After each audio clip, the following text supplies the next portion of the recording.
Bienvenido a un nuevo evento de Cátedra Europa.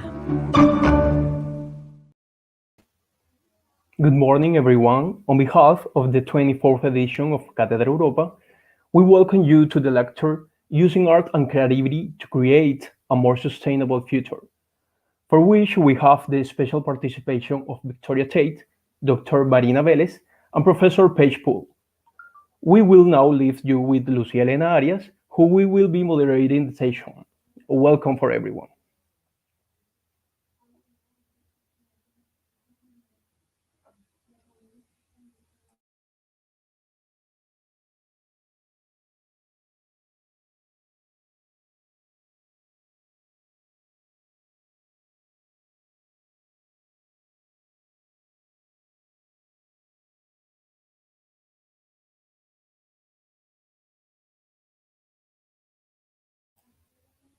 Lucia?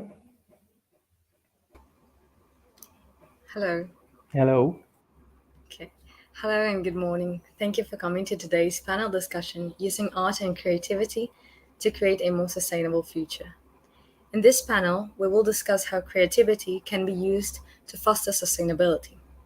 The panelists will talk about different initiatives from Anglia Ruskin University and Universidad del Norte, such as ARU's sustainability-focused magazine, So What?, the Sustainability Art Prize, and the Buscando la Voz Creative Writing Contest. During this panel, we ask that the audience submits any questions in the chat. At the end, the panelists will answer any questions that have been submitted. Our first panelist will be Victoria Tate. As a lecturer practitioner in education for sustainability, Victoria supports the implementation of sustainability and the Sustainable Development Goals in Anglia Ruskin University's Ruskin modules and wider curriculum. Her focus is on ensuring that key sustainability pedagogies align with institutional priorities to create an active and inclusive curriculum. Victoria also works directly with students and the Global Sustainability Institute to empower our students to take action on the issues they care about.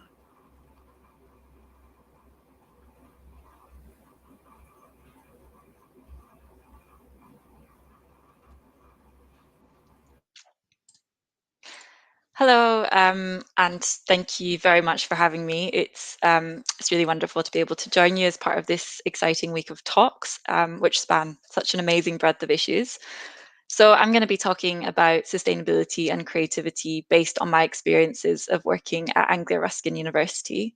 But first, I just wanted to share a little bit about my own background and my interest in this area. So I very much came at sustainability from my own connection to nature and my interest in formal and informal education. I grew up in quite a remote part of the west coast of Scotland where I was immersed in nature. And I then moved to a village in the Swiss Alps where I lived next to alpine meadows and glaciers. So again, was very much immersed in my natural surroundings. It was during university that my interest in informal and outdoor education began to develop, and I spent 3 summers working in an international summer camp in Switzerland, where I led outdoor education excursions that involved taking children aged 5 to 15 into the Swiss Alps and camping overnight with them. I also have spent time teaching English as a foreign language in Hong Kong and in France, and this gave me a really fascinating insight into how education systems worked, and it really started my thinking around how we might be able to do education differently in the 21st century, and in particular to meet some of the challenges, the sustainability challenges that we face in the 21st century, and that's now a key part of what I do. I then, after being abroad, I returned to the UK. And I started working for a national sustainability and environmental education charity. And the work that I did there was to try and support teachers working in primary and secondary schools in the UK to embed sustainability into their curriculums, into their campuses, and into their work with communities as well. And then I joined Anglia Ruskin University. So in my capacity as a lecturer practitioner in education for sustainability, I lead a module that explores climate and environmental injustice. And alongside this, I support quite a wide range of extracurricular sustainability initiatives, working with students and staff. And I'm going to share a couple of those examples with you today that focus specifically on creativity and on how creativity can be used to foster a sort of better understanding and awareness of sustainability. So I'm going to hopefully share some slides with you now.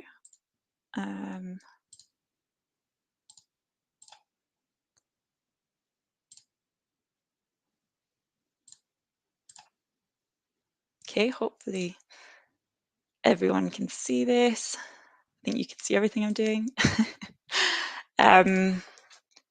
Great. So yeah, this is me, Victoria Tate, lecturer practitioner in education for sustainability. And I'm based within a research institute at Anglia Ruskin called the Global Sustainability Institute. And that's something that I'll talk about in a little bit more detail in just a moment. But before I get started, I wanted to sort of share a little bit of information about Anglia Ruskin University, because it's quite likely that many of you aren't actually familiar with us. So ARU is actually a split campus university. So we have students studying at multiple sites. Our two main sites are Cambridge and Chelmsford, which you can see on the map here. And I'm actually based in Cambridge, in the Cambridge campus, and I have some pictures here to kind of give you a little insight into what the Cambridge campus is actually like. But we also do have students studying in London, and we also have students studying in Peterborough as well, which is a city kind of just north of Cambridge. The first part of our name is taken from the region that we're based in, which is East Anglia, and you can kind of see on the map here that Cambridge sits within this region of East Anglia.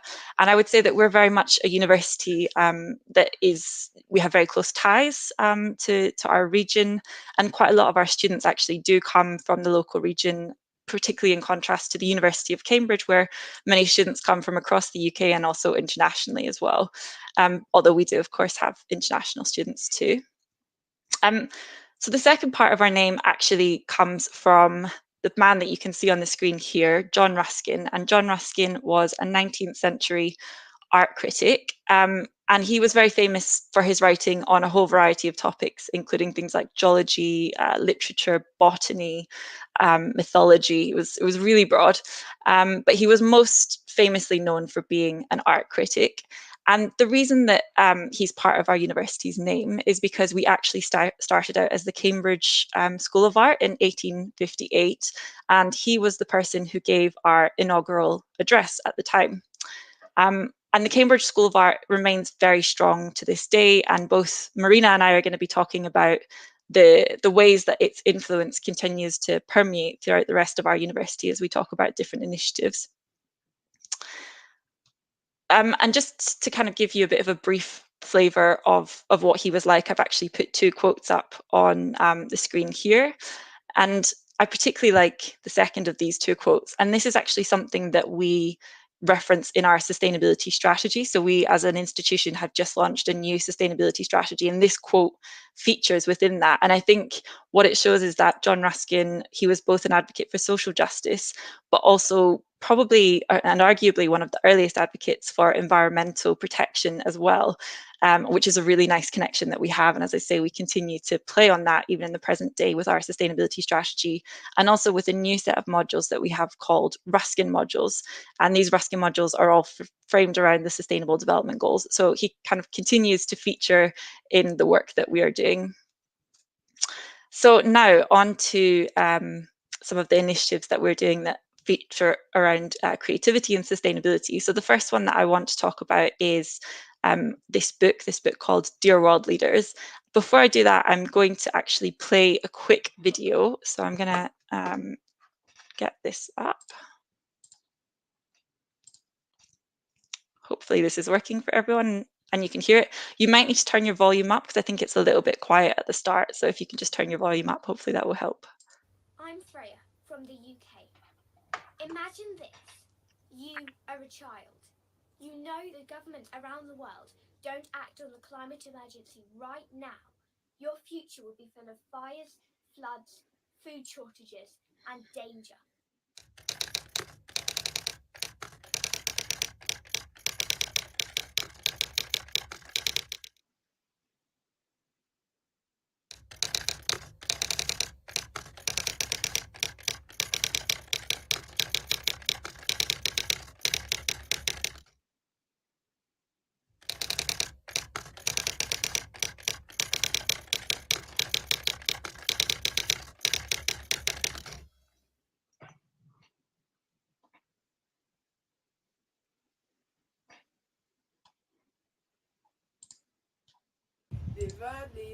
Act now. Sorry, I think I changed the screen a bit too thin there, but there were just two children at the end speaking, as you heard. So essentially, Dear World Leaders is a children's book that was written to celebrate the 10th anniversary of the Global Sustainability Institute, which is the research institute that I'm based in. The Global Sustainability Institute focuses on personal motivations and system change set against the challenges of sustainability. And our core research question is, how does the system influence the individual, and how does the individual influence the system? And this is something that we played upon in the book because we included references to people like Greta Thunberg, but also world leaders. And we kind of are encouraging young people to think, who is it that actually can have the biggest impact? Who is it that can change the world? We're a highly interdisciplinary research institute, and this includes the social sciences, the humanities, and to a slightly lesser extent, the arts. But these are important and they're actually crucial to everything that we do. And I'll come back to the significance of these disciplines towards the end of my presentation. But essentially, the aim of the book was to provide a platform for young people's voices and for them to share their concerns about the future. So we asked 10-year-olds around the world to write letters that illustrated what they wanted the world to look like in the next 10 years. And we asked them to address those specifically to world leaders. And we then used these letters as the basis of the book, and we worked collaboratively with students in our BA illustration course, which is based in the Cambridge School of Art. And I will show you some of their illustrations now. So in total, we received 100 letters from children around the world, including from Brazil, from Hungary, from the US, from India, Nigeria, and the UK. Because we didn't have enough space to showcase, obviously, all of these letters, we structured the book around key themes. And those key themes represent both the big challenges that we face, but they also represent lots of the themes that the children were talking about in their letters. So we really tried to reflect that when we created the book. And they represent the sort of big challenges that we face as we try to move or transition to a more sustainable way of living. And that includes things like food, waste, energy, community, jobs, and transport, which you can see is the focus of this illustration here on the screen. So this, I think, gave our illustration students scope to kind of creatively explore how they interpreted the pupils' thoughts and intentions. And I think that has worked really nicely. Hopefully you'll agree. So each of the pages contains some key facts about the challenges that we face. And each page looks forward, or well, each page looks back 10 years into the past in relation to what we have done, and it also looks forward 10 years into the future in relation to what needs to happen still. So with this example here on transport, we can see that in the last 10 years, 6 million electric vehicles have been sold. So we've effectively created a whole new industry for electric cars, bicycles, and buses. But in the next 10 years, we need to make sure that every single car is electric. We need to fly less. And crucially, we need to actually move away from kind of cars as much as possible. And we need to use public transport. We need to cycle more, and we need to walk more as well. So this is another illustration example, and you can see this has been done in quite a different style, which I think again works really nicely. So in total, we worked with 10 illustration students for this project. This one focused very much on jobs and on what we need to do in the next 10 years in terms of investing in green skills and transitioning and supporting people to get new jobs in renewable energy sectors and other sectors, and to step away from oil and coal sectors, or brown sectors as they're known. We've actually sent this book to world leaders. So a copy has gone to President Biden, a copy's gone to Boris Johnson, and to other world leaders. And that is part of the kind of build up to COP26, which is going to be happening in Glasgow in a few weeks' time. So the book is, as you saw in the video, it's also available to purchase on Amazon. And we've also sent it to a range of schools as well in the UK and also abroad as well. And the child, the young girl that you saw talking at the start of the video, Freya, she's actually going to be interviewed tomorrow by the BBC, which is fantastic, obviously. And we're hoping to create a bit of a kind of splash around this in the build up to COP. And the reason why this is, so important and powerful is that it helps to kind of empower and promote young people's voices and sort of provides them with a platform to say this is what they want the future to look like. And the other reason that I think it's so good is that it also gives our illustration students the opportunity to put their skills into practice in a real world setting. So they got to actually illustrate for something that's been published and that's been sent to world leaders. So I think it's been a really invaluable partnership, both for us because it really brought the book to life for us as well. So I'm going to move on now to talk about So What magazine, which is another initiative within Anglia Ruskin. So So What magazine is an initiative that's been running since the start of the Global Sustainability Institute's creation. So it's over 10 years old. And the magazine showcases the research that is happening within the Global Sustainability Institute. And it's co-edited by myself and by my colleague Felicity Clark. It's released on an annual basis, and it's really the main way that we have of marketing with the student body, but also externally as well. So each year we focus on a slightly different theme, and this aligns always with the concept of sustainability. So in this one, for example, you can see that we looked at health, and this was particularly looking at the concept of prevention as being better than a cure. So how do we create a healthy society rather than one that is sick and requires, being cured, essentially. And we also looked at the way that health and this notion of prevention is experienced by different countries around the world, and also what impacts an unhealthy planet, so planet being affected by climate change, has on people and migration. And we kind of explored the concept of climate refugees as well. So to create the magazine, we work in partnership with an external organisation called Creative Warehouse. And one of the reasons that we chose to do this is because we really want students to be engaged by the content and the layout. And this is very much reflected in the comments that we get back from students. So students really like the magazine. They find it very engaging. They like the content. They like the way it's been designed. They find it very kind of eye-catching, especially when I don't know about other people's institutions, but there's so much that's thrown at students, so many opportunities and things like that. So actually standing out can be quite difficult. So that's the reason why we really want to do something that does stand out to students. And I think another thing that's really good about this is that we don't try and tackle sustainability as a whole in each edition. We really, because we choose to focus on a different theme each time, we kind of break it down into bite-size sort of content. So it's much easier for students to kind of get their head around rather than grappling with this whole messy, complex topic of sustainability. And again, I think that's reflected in the comments that we get back from students about how they enjoy reading it and they find out something new each time. And yeah, it just overall, it goes down really well with our students. So obviously, because we're working with an external organisation, we do have a budget for this. So it costs us £4,000 each year. And that includes both the costs of working with the external organisation, but also the printing cost as well. So we tend to print about 1,000 copies usually. This is another version of the magazine, another year. This was probably our most popular version. You can see it's a very striking image. And again, we got a lot of comments from students about how much they liked the cover and how eye-catching they found it.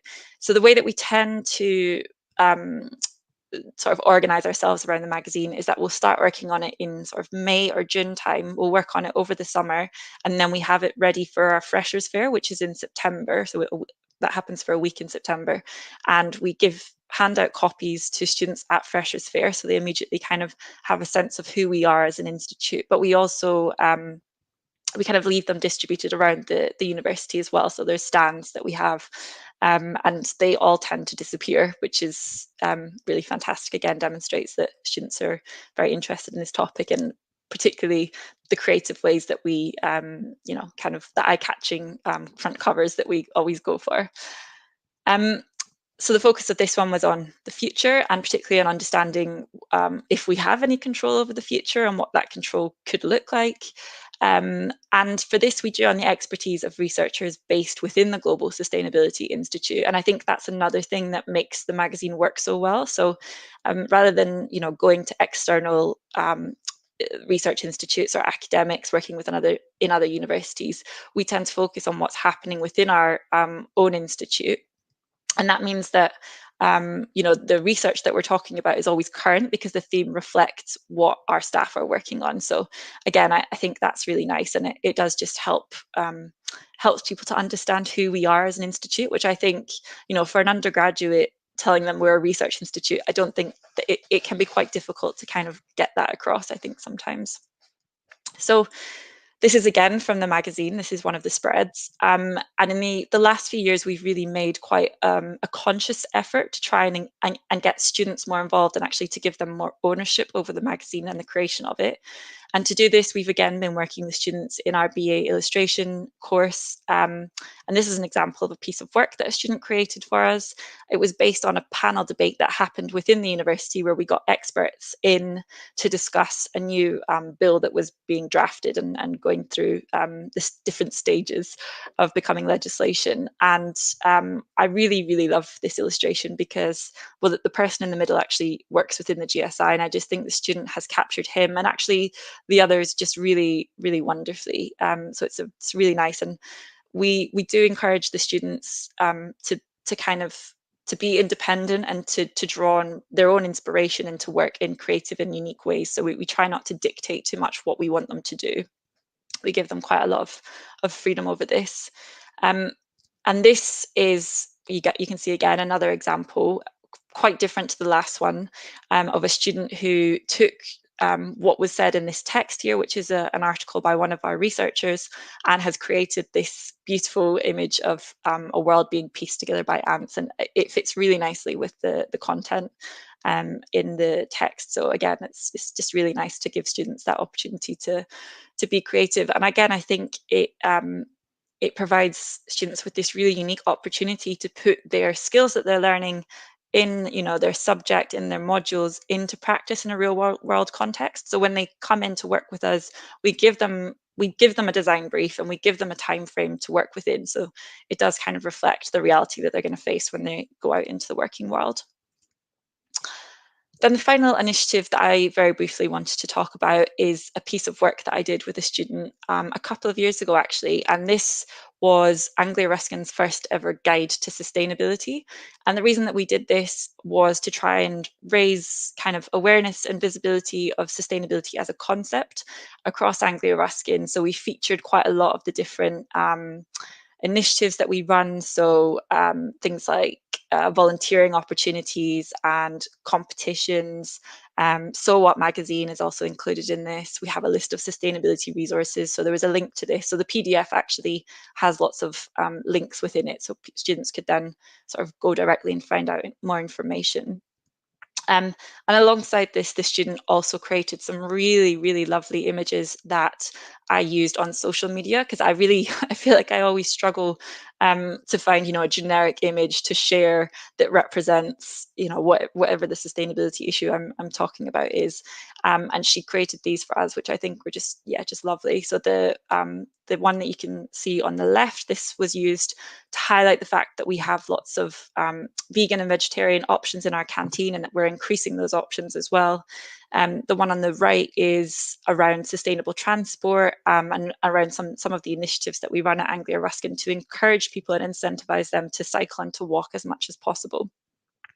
And we also run an annual sustainability transport survey. So again, it's quite useful to have images that you can use to share these sorts of events.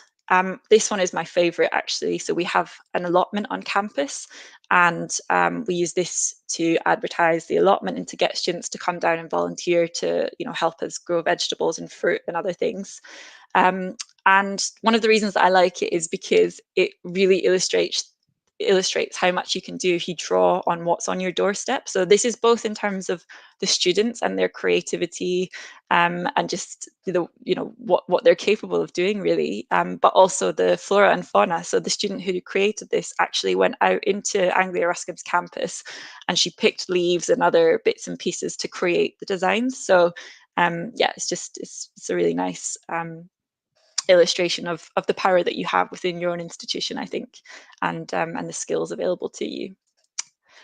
So I wanted to end with a quick reflection on the role of creativity, and in particular the role of social sciences and humanities and the arts in sustainability and the challenges that we face. So we possibly are quite unique in this respect. I don't know if this is happening in Colombia as well, but this is actually quite a difficult time for the arts and humanities sector in the UK. So quite a lot of funding is being cut, so funding for courses. And you can see here, this image is taken from The Guardian, a newspaper in the UK, and it's about cuts that are going to be happening to arts courses. And the same is happening with humanities courses as well.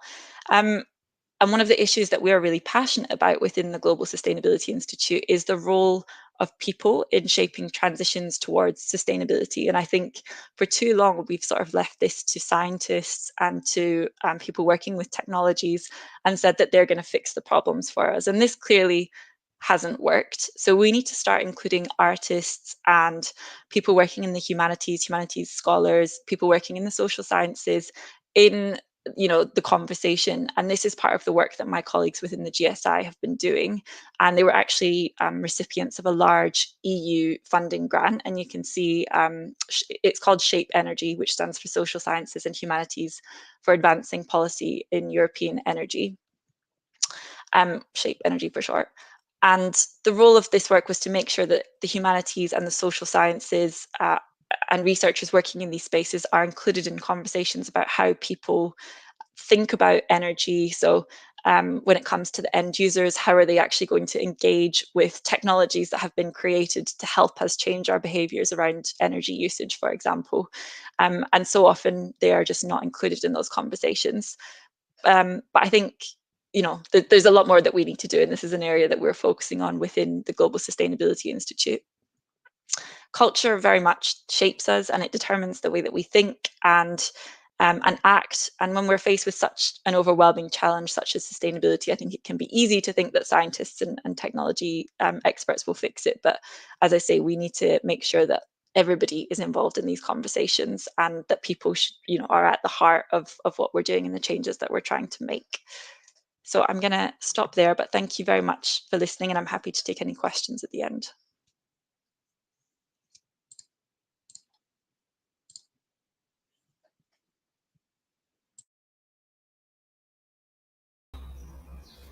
Thank you, Victoria. That was a very interesting presentation that gave us ideas for using our creativity to foster sustainability. Now we will have our second panelist, Dr. Marina Velez. Dr. Velez is an artist and researcher working across areas of contemporary art and sustainability.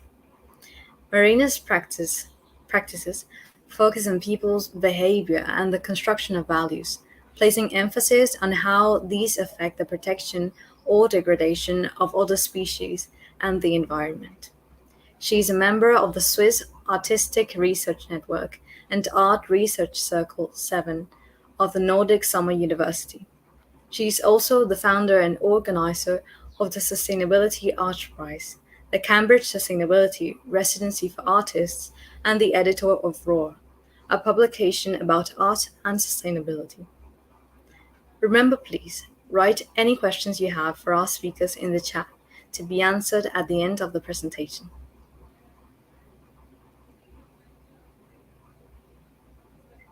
Thank you very much, Lucia, for such a lovely introduction. And oops, what's happening there? Yes.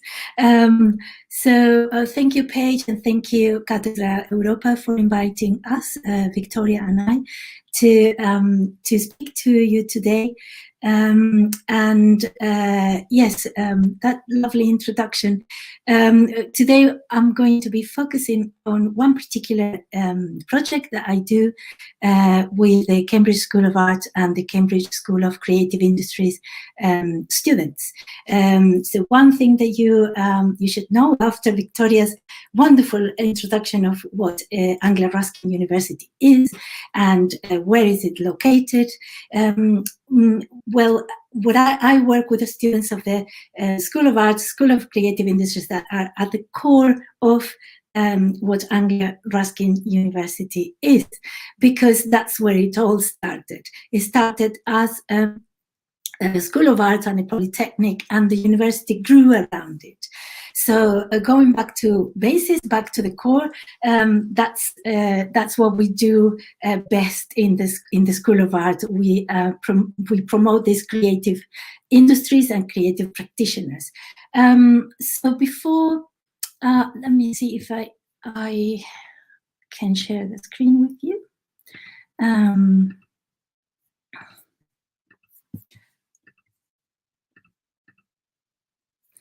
So as I said, I'm going to focus on, let's hide this. No, it's gone. Can you see the screen?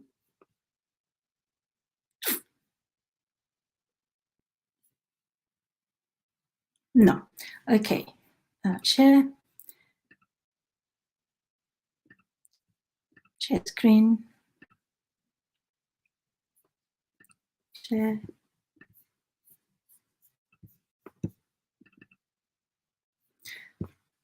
So give me a cheer if you can see my presentation.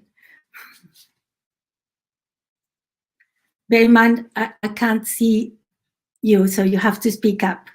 But I'm going to assume that that is all fine, and I'm going to carry on with the presentation. So today I want to talk to you about the Sustainability Art Prize, and the Sustainability Art Prize is a yearly event that I organize. I co-curate with the students and with the tutors of the Cambridge School of Art and the Cambridge School of Creative Industries. Whenever I talk to the students about sustainability, the first question is, what is sustainability? So a little bit kind of thinking about what sustainability is and how it all started.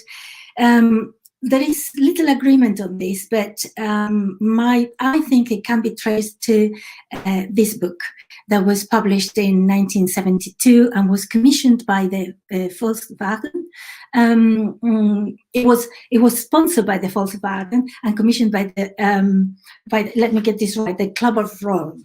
And so these scientists got together and they started doing computer modeling and to see how the projection for the future, the growth would look like, taking into account population growth and so forth. And to their surprise, they realized that they could prove mathematically that there was a limits to growth, and that's how they called their book. And basically, what they said they announced to the world, this is not sustainable. So a little bit like the idea of sustainability came out of a negative sort of unsustainable, and then we are looking by transforming that, and we are looking at, well, then what is sustainable? And the good thing about looking at sustainability through the creative practices is that because the creative practices tend to ask big questions and get entangled in complex issues. So it's like, well, not really whether it is sustainable or not, but more fine-grained questions like for whom it is sustainable, at what price it is sustainable, is it worth it that is sustainable? So a little bit kind of more nuanced. And so now, what is the Sustainability Art Prize? So the Sustainability Art Prize is an annual competition, and is open to all the students. It's for undergraduates, postgraduates, PhD students of the two schools of art that we have. And it culminates in an exhibition in the Ruskin Gallery. And the idea is that the theme is sustainability, but the students can engage with the theme of sustainability in any way they want through their creative practices. And so last year we were shortlisted for the prestigious Green Gown Awards, and we made a little video about it, and that video is very illustrative. I'm going to play it now, and hopefully you're going to get a better idea of what the Sustainability Art Prize is.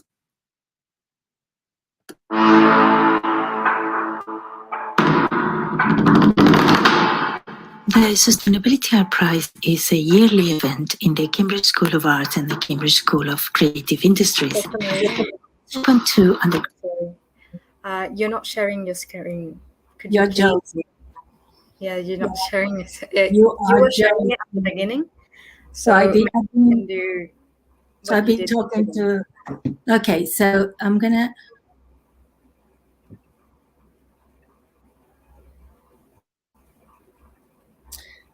Try again.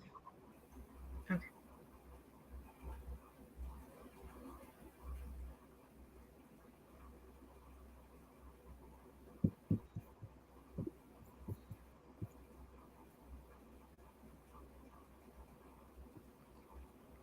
Now we can see your screen.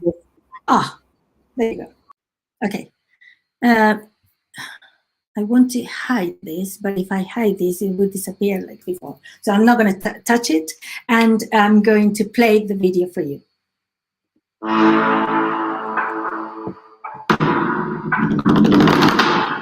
The Sustainability Art Prize is a yearly event in the Cambridge School of Arts and the Cambridge School of Creative Industries. It is open to undergraduates, masters and PhD students, and it offers students an opportunity to explore themes of sustainability through their creative practices.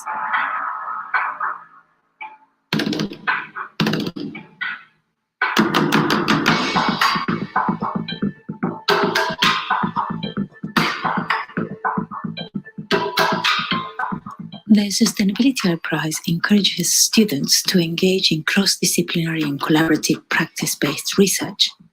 The strength of this project is that it does not focus on one particular aspect of.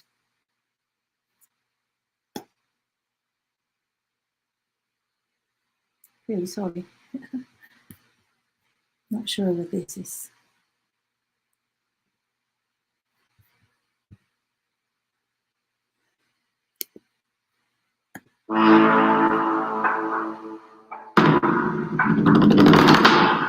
The Sustainability Art Prize is a yearly event in the Cambridge School of Arts and the Cambridge School of Creative Industries. It is open to undergraduates, masters and PhD students, and it offers students an opportunity to explore themes of sustainability through their creative practices.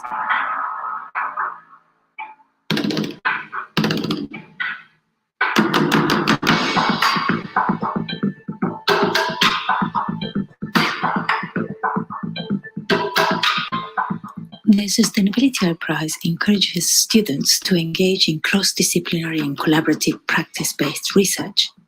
The strength of this project is that it does not focus on one particular aspect of sustainability and invites students to engage in themes that are close to their own interests.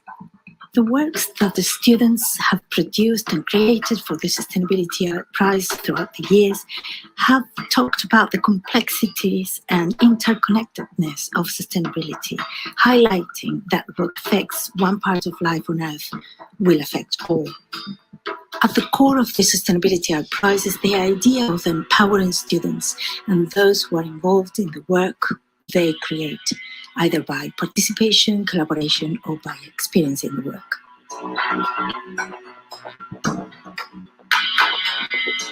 The works created each year for the Sustainability Art Prize are put together in an exhibition in the iconic Ruskin gallery.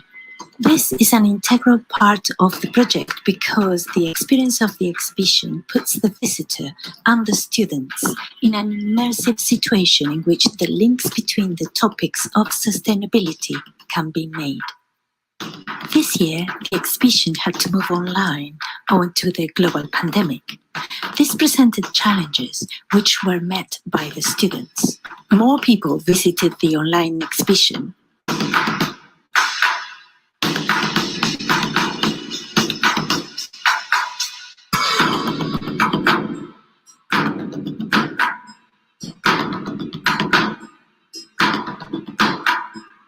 Solidarity, Hope, stimulated awareness, extinction, global concern. With the right support, the Sustainability Art Prize has the potential to develop into a multifaceted program that will take the long view of sustainability in the creative curriculum at Anglia Ruskin University.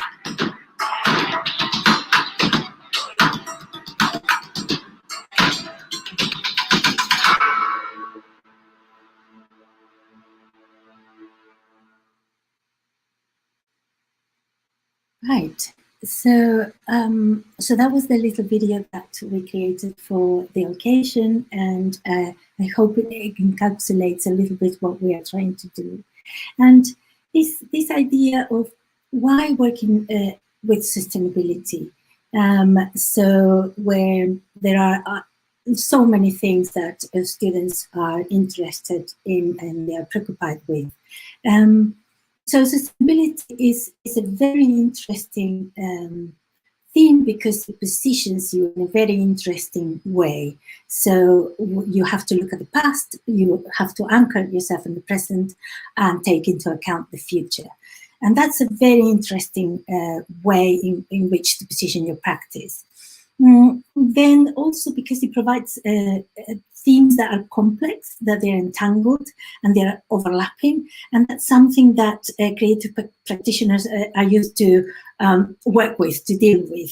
And also it offers the opportunity for students to explore these wider, bigger themes through their own intersectionalities and subjectivities, so they can approach these sometimes overwhelming themes by talking about themselves, their own interests, and themes that the students have explored, for instance, good and bad Anthropocene, gender equality, speciesism, animal justice, geopolitical issues, eco-crime, very interesting, pollution, economic growth, capital value, trade, globalization, biodiversity. I mean, the list is really eco-literacy. So some of the students explored eco-literacy as a theme, but I would say that what we create in the Sustainability Art Prize is precisely that. Another thing that the Sustainability Art Prize does is that it invites every year artists who are already recognized internationally, and they have a robust film career. And the students have the opportunity to exhibit alongside these artists. So, for instance, just to give an example, Aykroyd and Harvey donated their coats that they use for Tate to become part of the Sustainability Art Prize exhibition. Another thing that the Sustainability Art Prize tries to do, and this has to do specifically with Cambridge. Cambridge is a city that not only has a university, it has much more. Well, two universities rather. And there is something in Cambridge that is something that has been sort of a battleground for generations, and it's called the town and gown. So people put themselves in either their gown or their town. And one of the things that the Sustainability encourage the students to do is to build bridges to connect to the wider public in Cambridge and the wider community. And this is an example of when the students engaged with the secondary school students protesting No Plan B, and it was the climate future protests, and they donated their placards for our exhibition, as you can see here, and that was a way also of bringing the community inside the School of Art and the academia, because we invited schools, and the children who participated perhaps in these marches came and saw themselves, came to visit the show, saw their placards, and it was included together with the students' works. Now, so it is really impossible to show to you all the works that the students have created for the Sustainability Art Prize throughout the years. I tried to make a selection. It was very difficult to do. They're all brilliant, really. But I tried to make a selection that will give you a little bit of an idea of the wide range of works that they do. So this is a work by Ian Walter, and this was one of the first works of, that was created for the 2013 Sustainability Art Prize. And this work is basically it was a sculpture with oil, motor oil running down one of the faces. As you can see, it's very shiny, and it has carved the names of climate change deniers. And the problem was that one of the people, the politicians who were the Christopher Mockton, heard of this, I don't know how, and he came to see the sculpture, and anyhow, they say that there's not such a thing as bad publicity. So the things reached the national papers, and in the end, it was good for the work, good for Sustainability Art Prize. Another work that, just to share with you how it affects, to think about themes of sustainability when the student is already engaged in a practice. So, for instance, Tom Aloof,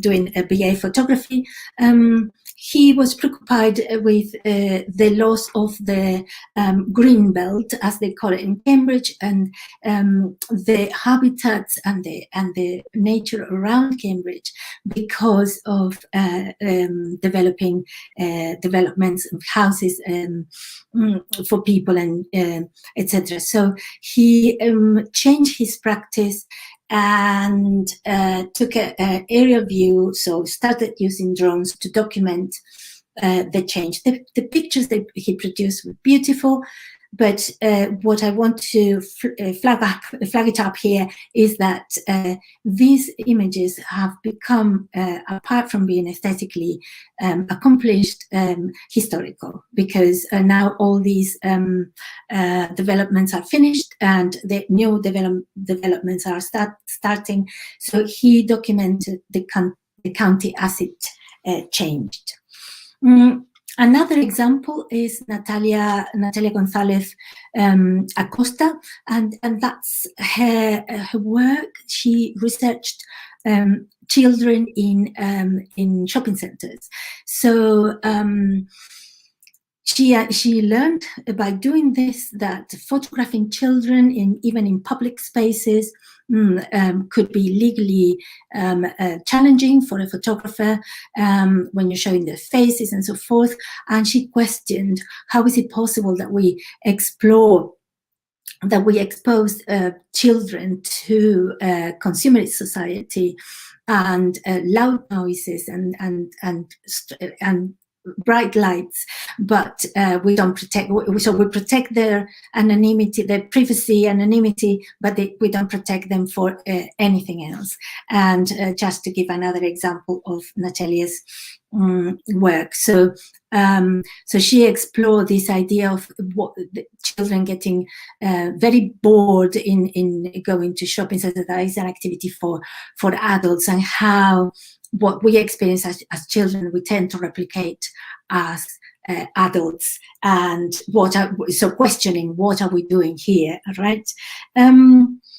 Another thing that the Sustainability Art Prize offers is the opportunity for students to work in collaborations. So when you study art, you are if you study fine art, you barely see or hear or are in any contact with someone who studies illustration, for instance. You tend to have lectures different days and so forth. So by doing these collaborations of, for instance, graphic design and fine art, then the conversation starts happening at cross-disciplinary level, and the practices are being pushed to the limits, and things are getting blurred when they get very interesting.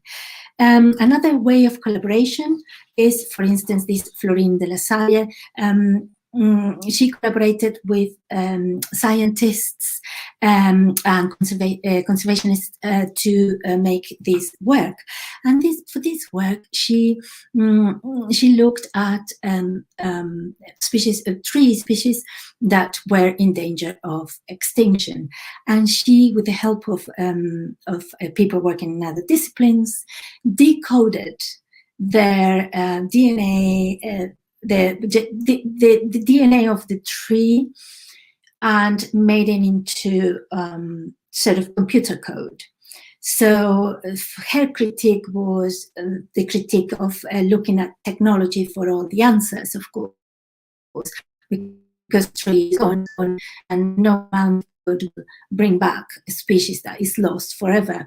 So the futility that sometimes this illusion of scientific progress that will save us from every environmental degradation. Now, last year, the Sustainability Prize had to move online because of the pandemic.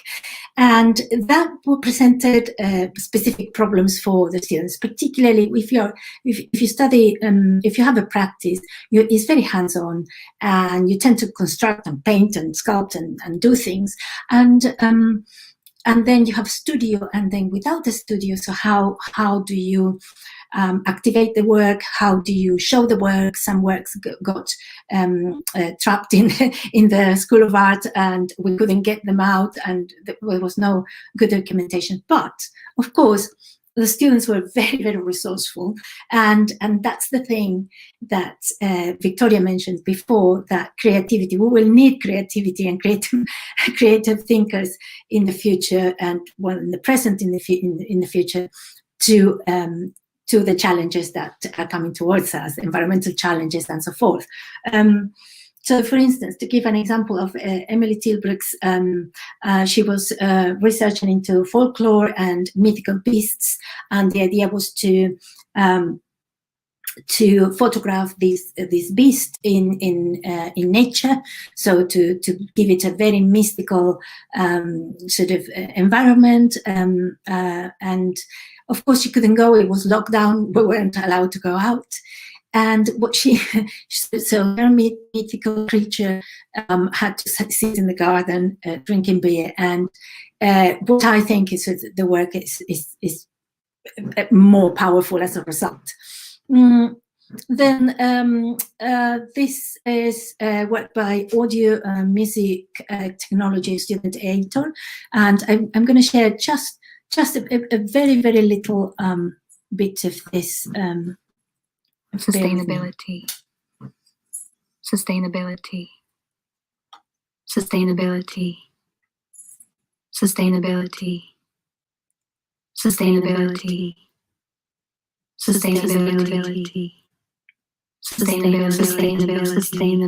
Sustainability. Sustainability. So by sampling the word sustainability, he worked on the meaning and the sound of sustainability, and also the musicality. Let's see if I can. Oops, it disappears. Come on.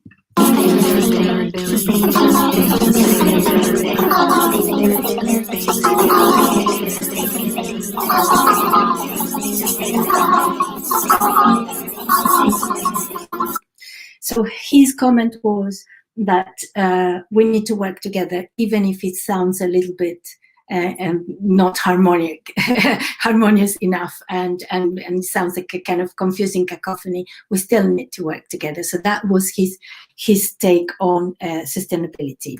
Another example of fashion design, Bruno Diaz Coelho, he combined two ideas, so sustainability in fashion and also well-being against bullying. So very personal work, very gender specific. So the people who are gender fluid sometimes experience bullying in at school and so forth. So he wanted to create a coat that was like a house where they could hide, but at the same time reveal their identity. So he worked within those lines at the protection, but identity is saying, here I am, but I'm shielded, you cannot touch me. Beautiful work, very, very personal, as I said. Another example, Emily Bowers. This is a very interesting way of looking at book illustration, for instance, because Emily was preoccupied with ocean ghosts, so the fishing net ghosts, and she learned that that's a problem for marine life. And so what she wanted to do with her book was to not find a publisher and print all the books, so that was not sustainable. So she would first link with the schools in the coast of the UK and try to work with the teachers and with the schools and the children with the book, and perhaps the school could commission and could sponsor a printing of a few books and so forth. So print on demand and also promote eco-literacy. Some students anticipated themselves with the Black Lives Matter before it all blew up, and very, very current. So students engage with very current issues and discussions. Another way that the Sustainability Art Prize works is sometimes students create work that then take a life of their own. So they go on to do other collaborative works or other projects. So for instance, this Sarah Strachan created The Air We Breathe, beautiful work collaboration with families across the world and particularly children. She asked the children what's the air quality they have now and how they would imagine the air quality they will have in the future, and they responded that, and Sarah put them in little boxes. So this led to an invitation by Cambridge Zero to present this work. So Sarah presented the work, I presented as a curator of the work. We invited two scientists who work directly on air quality, air pollution, and etc. So sometimes it leads to other projects. Then another example is this work. Activists produced this work, Scar Tissue, and she was working with the European Space Agency's database to take images of the Earth and to see the climate changing as it was happening, and she created this. But also, she was also invited by Wysin Arts Centre. It's a very important Center of Contemporary Art here in the region, to do a knowledge exchange and a workshop teaching other artists how to access these kind of images, this kind of information. And another thing that could happen is, for instance, this Kezia Halser book illustration. Let me see if I can play it for you. So about fair trade. So she won the STEM and Glory Prize. STEM and Glory is a vegan restaurant that supports also the prizes for the Sustainability Art Prize. And she got a commission for a window in London, in one of the branches in London. So sorry, I galloped you through all these works. I'm happy to answer questions, and of course, I would encourage you to go to visit the Sustainability Art Prize at their website, sustainabilityartprize.com, and here we can see another magnificent work by Tabitha Wall. What story will you tell your children? So very creative. So that's my my presentation for you. Thank you very much, and apologies for the technical difficulties at the beginning. I'm gonna stop sharing. Thank you, Dr. Velez. I am sure we have all learned more about creative ways to foster sustainability. Our final panelist is Paige Paul. Paige is an English as foreign language professor at the coordinator of the English language program, with an emphasis in culture in the foreign language department at the Universidad del Norte. She's a member of EcoCampus and the founder and co-organizer of the annual creative writing contest Buscando la Voz for faculty, staff, and students at Uninorte. Thank you, Lucia. Good morning, everyone. Let me get my screen shared here with you. Okay, wonderful. So I think everyone can see my screen now. Let me get it into presentation mode. Perfect. So I'm a little nervous following these two wonderful presentations by Victoria and Marina, but I am excited to be here with you this morning. So following what Victoria and Marina have spoken about, I'm going to be talking a little bit about combining creative writing and graphic design to foster reflections on sustainability. I want to start a little bit like Victoria did, talking about my own journey in sustainability.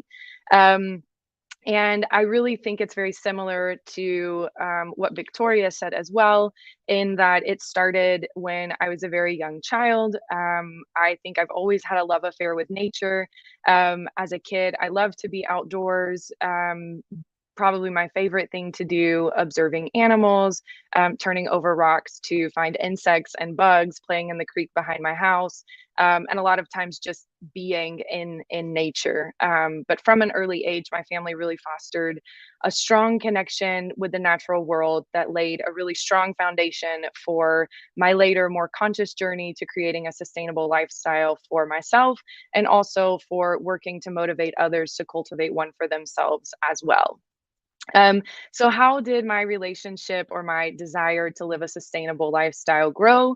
I really think I had a lot of moments where I just became more conscious of the earth, of my connection. And I think this quote from the book, A Love Letter to the Earth, really kind of summarizes a realization that I had that really motivated me. So in the book, it says, the earth is not just the environment we live in. We are the earth, and we are always carrying her within us.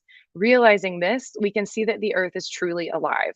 We are a living, breathing manifestation of this beautiful and generous planet. Knowing this, we can begin to transform our relationship to the earth. We can begin to walk differently and to care for her differently. We will fall completely in love with the earth. And I think that kind of summarizes sort of my change after coming to this realization. So how did it grow? At the university, I work at la Universidad del Norte, as Lucia said. I became a member of the program EcoCampus. I began incorporating sustainability into my classes. So I am an English as a foreign language teacher, but I began including connections to nature, to reflecting on sustainability in my classes, and also including field trips on campus. So in this picture, you can see, for example, a field trip I did with some students to our bird observatory on campus. I also included things like field trips to plant mangroves. We are part of a project the university is for recuperating the mangrove forests in the area of Puerto Colombia that is close to the university. And also, I was a member of Uninorte, which is a group on campus, an educational program that works to create awareness and foster initiatives related to the feline population that we have on campus. So that is a little bit about how I got started on campus at my university. And I did want to clarify what EcoCampus is for those of you who don't know, as it is the program that also supports the creative initiative I'm going to be talking to you about today. So for those of you who don't know, EcoCampus is the program at Universidad del Norte that creates educational strategies focused on sustainability with the goal that the university university community and the general public recognizes that their well-being comes from the biodiversity present in the ecosystems and urban green spaces and the eco-services they provide. So if you don't know much about EcoCampus, I do encourage you to check it out. You can check out our webpage to find out more details about all of the things that we do. Also outside of the university, I began using my creativity and my desire to encourage sustainability initiatives to do things like co-founding the first vegan fair in Barranquilla, starting a vegan meetups group in Barranquilla, and also creating an Instagram where I share some of my own personal journey in sustainability in order to hopefully motivate others to do the same, and also join kind of this global conversation and community on social media related to sustainability. So where am I now? In the last year, I know that Marina was also speaking about the changes due to the pandemic. Because we have been working remotely now for over a year, my work has mainly concentrated on doing events, mainly online, related to different areas of sustainability. A few of them are here, and also working on the contest Buscando la Voz, which is what I'm going to be focusing on today. So getting right into that, Buscando la Voz is a creative writing contest. It focuses on short stories. It is open to students, faculty, staff, and alumni from the Universidad del Norte. It is organized by the Instituto de Idiomas, the Language Institute, by myself, and also the School of Architecture, Urbanism, and Design with the Professor Norma Esparza.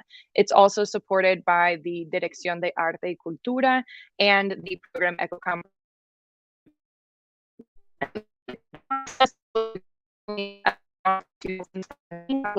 The first version of the contest, and this year we are in our 5th version. Very exciting, and we are piloting this year a version that is open to select high school students, so hopefully that will go very well. To give you a little bit of information about the history of the contest, it was started, like I mentioned, in 2017.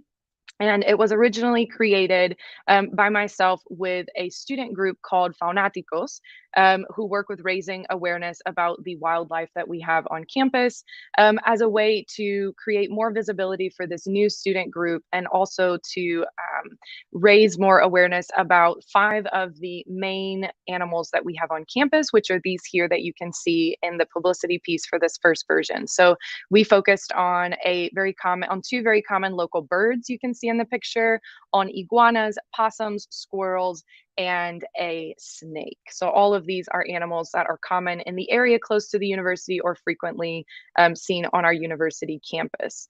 So again, it started as an initiative with a student group. And the goals that we had when we originally created the contest was to, number one, quite literally, give a voice to nature.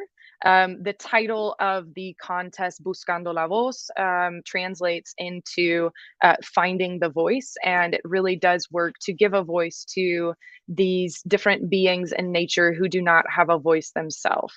It also works to foster reflections on the relationship between humans and nature through creative writing, hopefully fostering reflections that are going to then create some kind of change in the people who are reading the stories, whether it is a mental change in the way that they think and view this relationship, or perhaps a more tangible effect where they actually change some of their habits and the way that they actually connect with nature.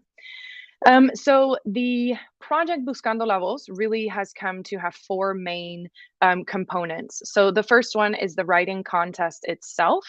Then there is the illustration part, which I'm going to talk about each of these individually. After the illustration, we get into the exhibitions. And finally, the cycle ends with a book publication. In the 2018 version, we also had some radio recordings of the winning stories from the second version of the contest. And this entire process, all 4 steps, take approximately 1 year to complete. So speaking about the writing contest element of the initiative, the story requirements that authors are asked to follow is that the story be written mainly in the voice of non-human beings. So there can be human voices, but we ask that the protagonists be non-human beings. The story should contain some kind of moral teaching or reflection that relates to the relationship between humans and nature. The story should include elements of the true biology and ecology of the flora, fauna, and natural resources of the characters in the story. As it is a short story, we ask that the story be no more than 500 words. And we do ask that the authors use as much creativity and imagination as possible. This part of the competition or the contest lasts approximately 1 month. So there's a 1 month long time frame from the opening of the contest every year to when the submissions are closed. Each year, the contest has a different topic. Since we have had 5 versions, we're currently in the 5th. These are the 5 topics that we have covered so far.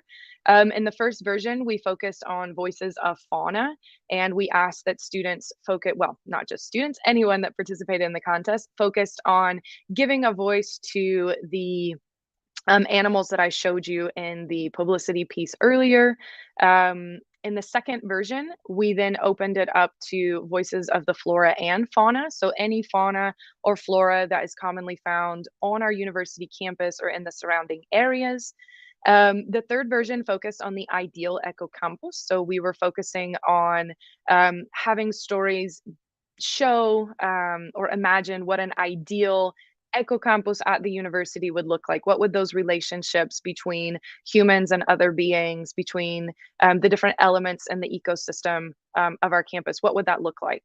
The fourth version focused on reimagining our ecocampus. This was the version that happened during the pandemic. And so that version really focused on allowing us to reimagine this idea of our ecocampus as something that we can also cultivate or perhaps discover within our homes, around our homes. It's not something that is limited to the green space on our university campus.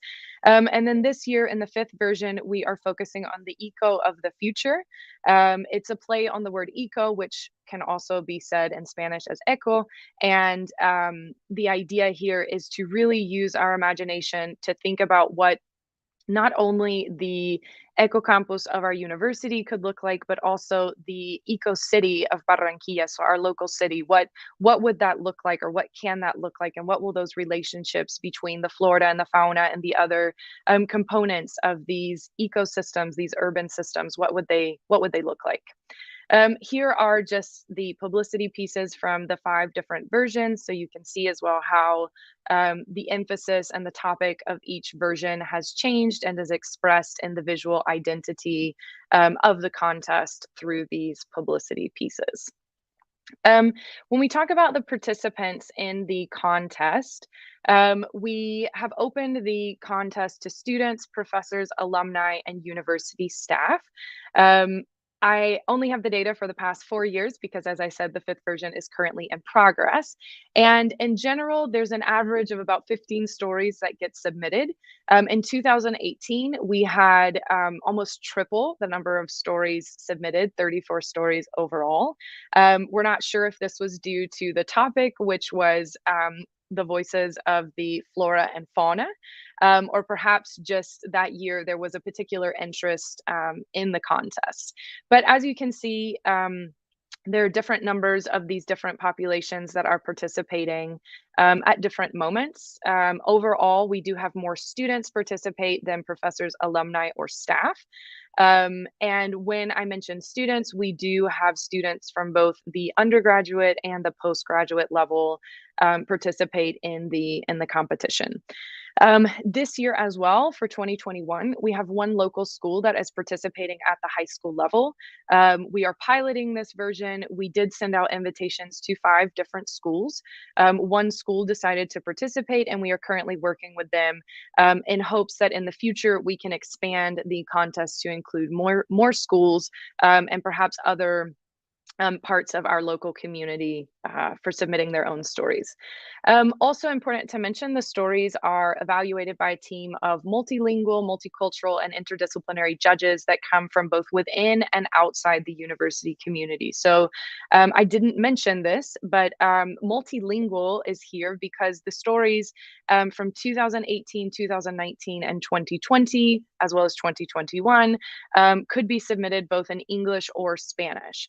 The first version was only done in Spanish, but since then we have opened it to include both English and Spanish language stories. So that's why our judges as well are a multilingual team.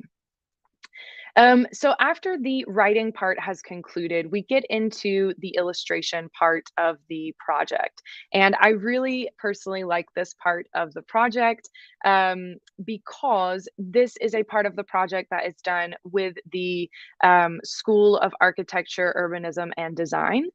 So we work with the professor Norma Esparza, as I mentioned earlier, and in her course called Illustration, she works with her students to have another sort of sub-contest where students submit proposals for illustrations for each of the winning stories from that year's contest.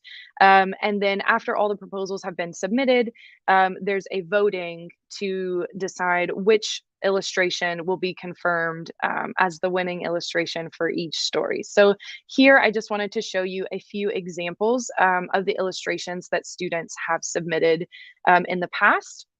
So these two here come from last year's version of the contest, and both of these stories focused on plants as their main protagonists.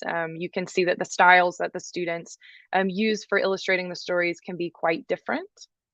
This is another one. This is from the first version of the contest in 2017. This one focused on birds. As you can see in the illustration, you've got several birds, some birds' nests. You've also got some broken eggs that are falling down. And then these two come from the third version of the contest.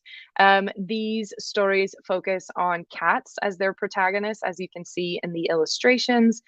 You can also notice that the font types that students are using are different, but this is just to give you an idea of the different types of illustrations that students have proposed and the illustrations that have won to accompany these stories. After the stories have been illustrated, then we get to the third part of the project, which focuses on public exhibitions of the illustrated stories.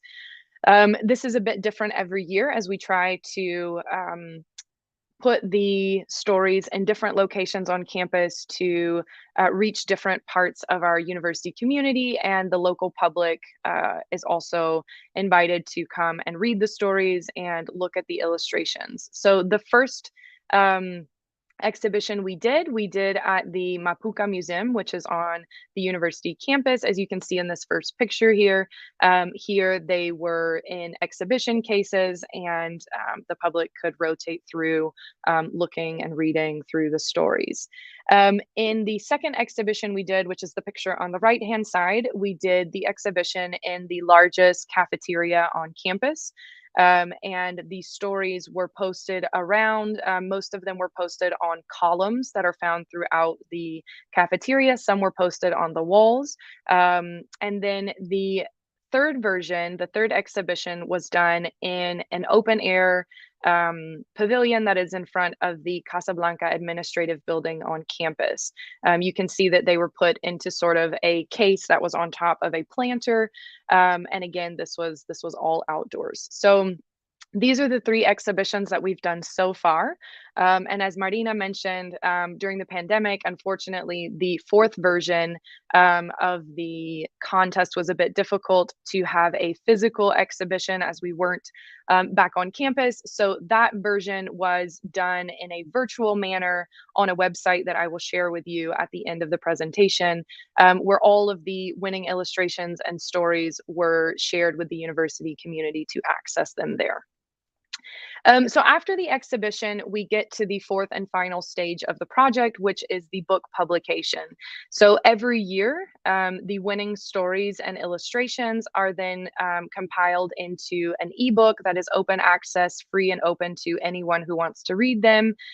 You can see here the 3 books that we have published so far, and they go in chronological order. So the one here on the left is from the first version of the contest, and the title is The Voices That We Don't Hear, Stories from a Living Campus. And I think that title is really nice because it really emphasizes the goal of the writing contest to bring and give voices to all of these living beings that we oftentimes overlook in our daily lives. The second version is the one in the middle. This one is called just the name of the contest, which is Buscando la Voz, and it has a subtitle, which is Stories of a Living Campus. And then the third version, which just came out this year, has the title Buscando la Voz, but then the Ideal Ecocampus, which was the focus of that version of the contest. We're currently working on getting the 4th book published, so be on the lookout for that one soon. I also wanted to mention that the project was submitted to the Premios Macondo, which is a university initiative that works to recognize members of the Uninorte community and schools near the university that are contributing somehow through projects, through initiatives to the conservation of biodiversity and the construction of an eco-campus and a more sustainable region. So these awards really provide an opportunity to celebrate, to make these initiatives and projects more visible, and also to promote more harmonious relationships between people and the ecosystems that they inhabit. All of these initiatives that were submitted to the Premios Macondo also somehow work to make it possible to achieve the goals, the sustainable development goals that are proposed by the United Nations. So Buscando la Voz was submitted to the category of academic group initiatives, and we won first place. Very exciting. These were the Premios Macondo in 2020. These awards happen every 2 years, and that year we submitted it from myself, Norma Esparza, and also the Professor Marta Rodriguez, who participated in that version of the contest. And here you can see us, all 3 of us, with our academic vice provost and one of the books, the second book here. So thinking a little bit about the future of the contest, we really want to work to make it possible to have more connection with our local community. So as I mentioned, we really want to involve more schools. We want to involve more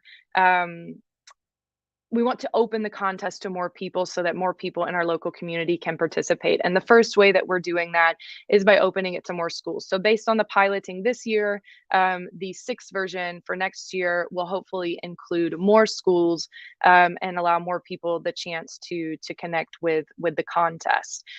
We would also like to consider the possibility of having the exhibitions of the stories and their illustrations in more public spaces, perhaps off campus.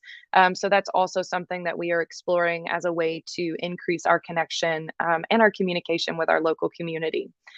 We'd also like to include more work with international peers. So perhaps people like Marina and Victoria who are working at other universities with similar initiatives, or perhaps universities or organizations that would like to start working on something very similar that we could help, get those started.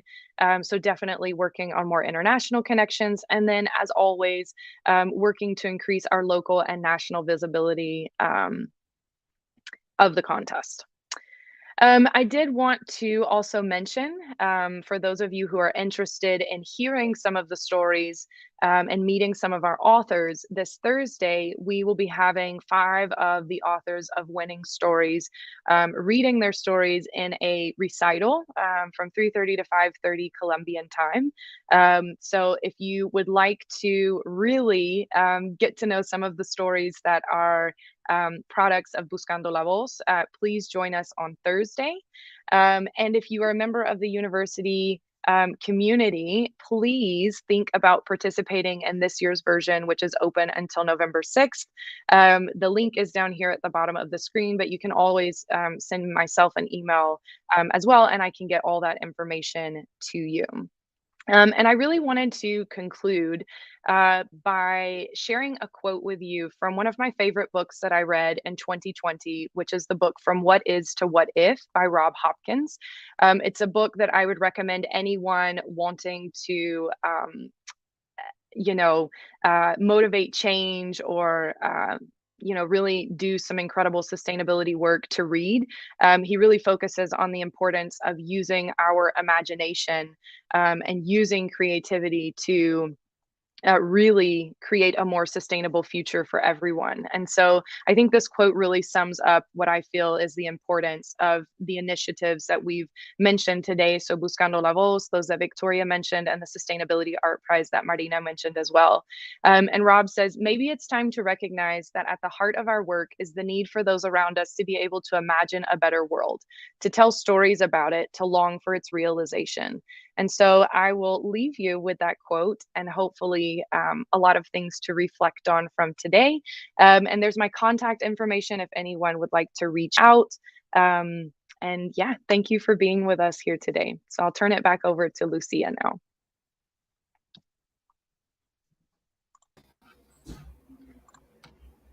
Okay.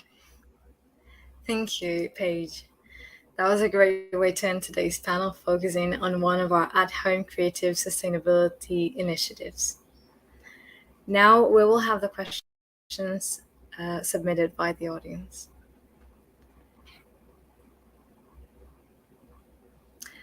The first question is for Ms. Victoria Tate.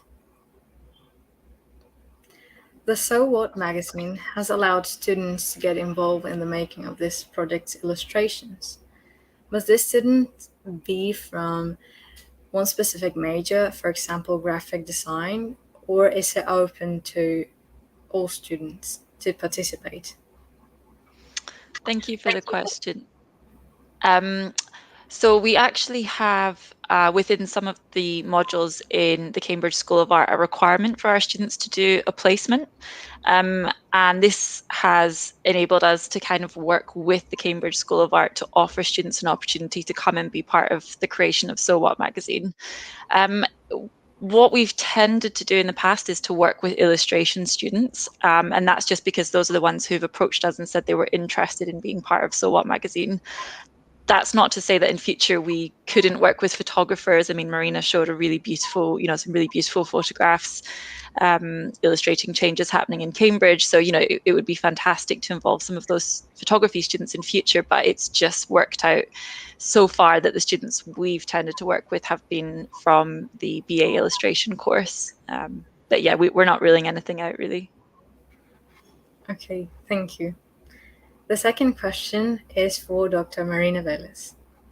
What are some difficulties you have come across when developing the Sustainability Art Prize? Difficulties. Well, there are many. There are many good things and many challenges. But that's always the case when you work within sustainability, that theme.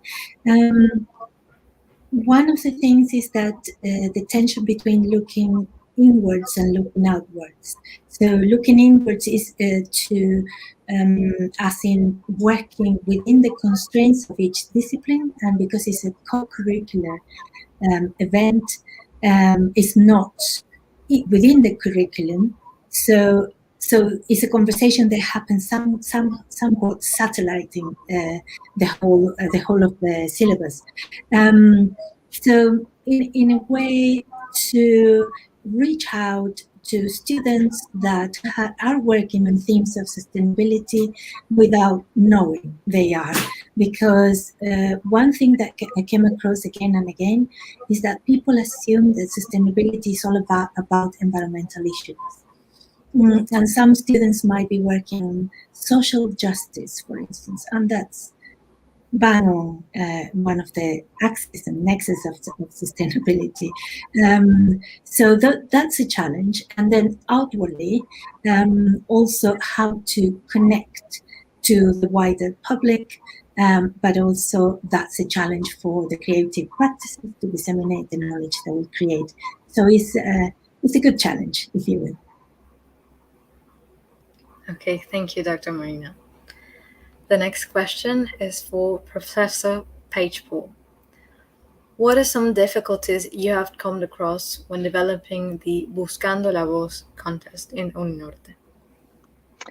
Yeah, so I would say that I don't think there have been too many difficulties, but I would say that some challenges have been getting funding for certain aspects of the project, learning the logistics, especially when it comes to the legal components with authors and publications, and sharing some of these works in public spaces, and just making sure that I'm not a lawyer, I don't know a lot of the legal things, so familiarizing myself with those.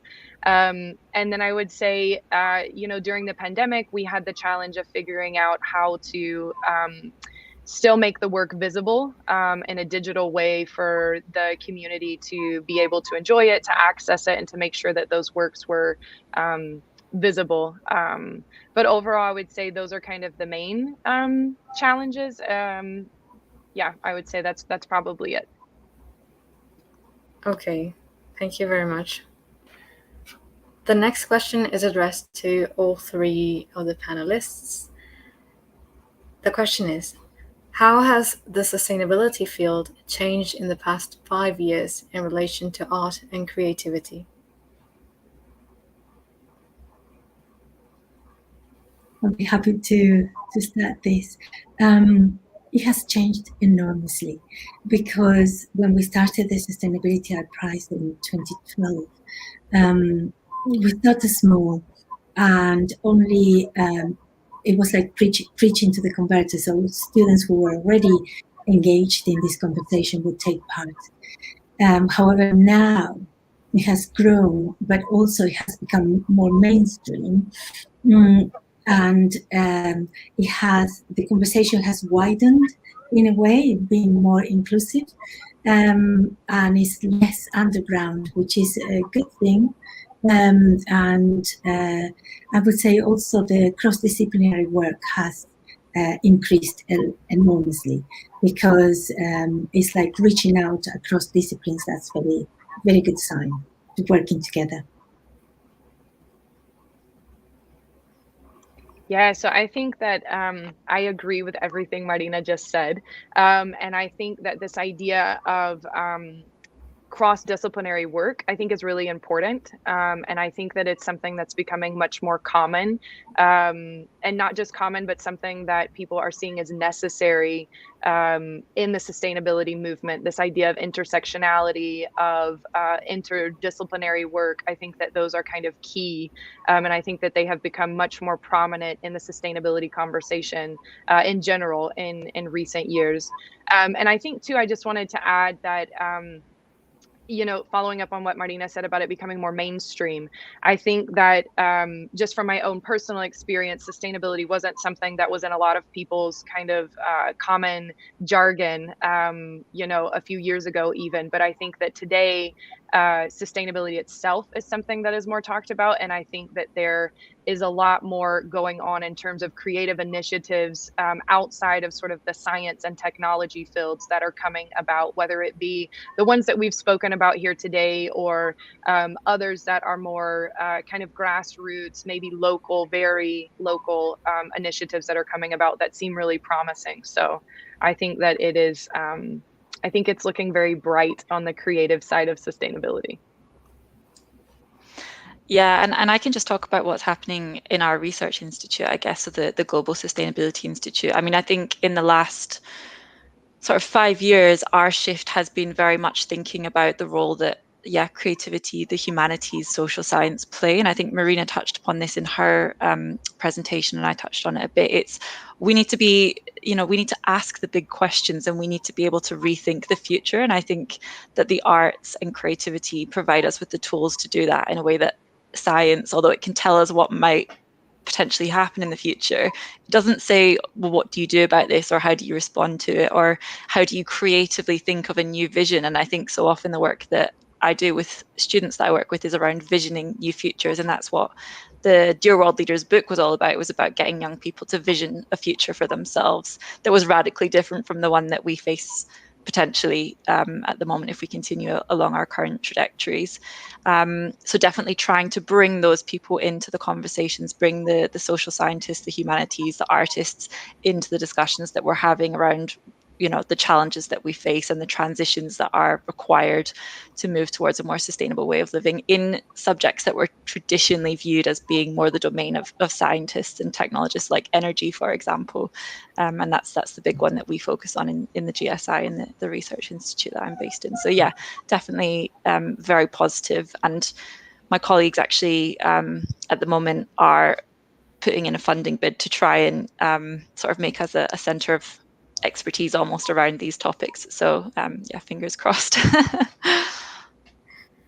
Okay, thank you very much to the three of you. Now we have the last question. What advice would you give to someone who wants to start an art-based sustainability project?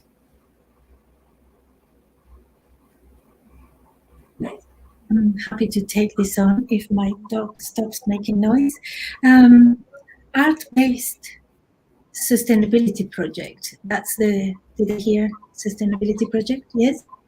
Is that correct? Yeah. So I would say it depends. So the important thing when you come from the creative practices is that you're not there to illustrate someone else's research. You're there in your own right, and you're there with a voice, the creative voice that speaks for itself. Maybe it's a different language, maybe it's visual language, it's sound language, but that is what you use. These are your tools. Now, the beauty is that when two things come together and someone is doing one research and you in your creative practice are doing similar research, and you come together like we saw in Victoria's example of so water and so forth, that we had the illustration of students doing illustration and someone talking about their research, and it matches and it's good. So I think from the point of view of art educator, I would say, first of all, your practice is your research, and you can use that to talk about the themes of sustainability. Yeah, I can jump in and just say I don't consider myself an artist. I do consider myself a creative person. But I would say that the biggest thing is for someone to just do it. I feel like a lot of times people think a lot about the idea of doing something, or they have the idea of saying, oh, it would be great to have, a poetry competition or something related to painting or, anything. And I think that a lot of times people don't do it because they get so caught up in kind of the anxiety of just thinking about how to do it that they don't ever actually get to the point of doing it. So my suggestion would just be to do it, no matter how crazy the idea sounds. Oftentimes, I think that working in the arts or the creative fields are very rewarding. And I think that you'll find that it can be a lot of work, but that I think you'll find a lot of support. So my advice would be, especially if you're working at a university, to reach out to the different offices you have on campus who might be willing to support it. Reach out to student groups, try to find professors and other departments as well, so that it becomes kind of an interdisciplinary type project. But I think the biggest thing is to not let yourself get caught up in the planning or the thinking, and just put it into action. I don't really have a lot to add actually there. I think it's really been covered. What I was going to say was what Paige just finished on is reach out to people. You're going to have so much resource if you're in a university within your university. So make connections, collaborate with people. You'll find that there might be someone else within your university who wants to do something exactly similar to what you want to do, but they've just not made that step yet. So definitely to reach out, get yourself out there, network, share, your ideas, and yeah, things will happen. Okay, thank you very much. I think all of your answers have been very useful for everyone watching. So these were all of the questions. I would like to thank our presenters as well as the audience for attending today's panel, and invite everyone to attend the other EcoCampus events during the Cátedra Europa. Thank you very much, and have a good afternoon. Thank you very much. Thank you. Thank you very much.